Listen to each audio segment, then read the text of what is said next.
सत्य, ठळक व निर्भीड सक्षम न्यूज.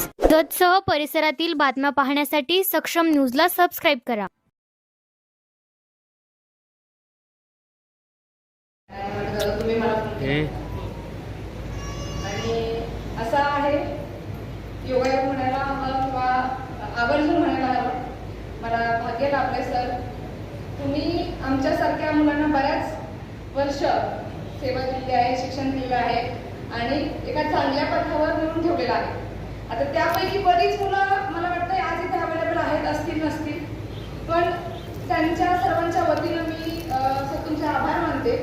कारण शिक्षकच एक असे असतात जे मुलांच्या चांगल्या वाईटाचा आई वडिलांनंतर जे खूप चांगल्या प्रकारे मार्गदर्शन करतात आणि त्यांना एका चांगल्या जागेवर नेऊन ठेवतात.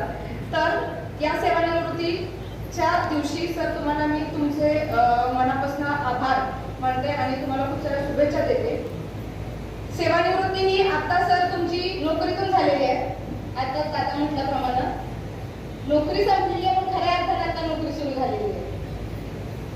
आपलं आयुष्य जे तुम्हाला आतापर्यंत बऱ्याच वेळा तुम्हाला शाळेमध्ये घालवावं लागलं, मुलांमध्ये व्यतीत करावं लागलं, शाळेच्या पूर्ण सगळ्या प्रोग्राममध्ये तुम्ही तुमचं आयुष्य व्यतीत केलेलं आहे. तिथून पुढचं आयुष्य तुम्हाला तुमच्या फॅमिलीमध्ये घालवायचं आहे आणि आता खऱ्या अर्थानं तुमची सेवा चालू झालेली आहे आणि त्या सेवेसाठी तुम्हाला खूप खूप शुभेच्छा देते. मला इथे बोलवलं, दादा तुम्ही आमंत्रण दिलं आणि सर तुमच्या या सेवानिवृत्तीच्या प्रोग्राममध्ये मला येण्याचं भाग्य लाभलं हे मी माझं खूप मोठं नशीब समजते आणि दोन शब्द बोलण्याची मला इथे संधी दिली त्यासाठी मला खूप सर्वांचे तुमचे आभार मानते. इथे त्यांच्यावर सर्व उपस्थित सर्व मान्यवर आणि समोर असणारे सर्वच ज्येष्ठ मानाने, कर्माने आणि कर्तृत्वाने सर्वजण असलेले ज्येष्ठ सर्व लोक, तुमच्या सर्वांच्या मनापासून मी आभार मानते आणि थांबते. धन्यवाद.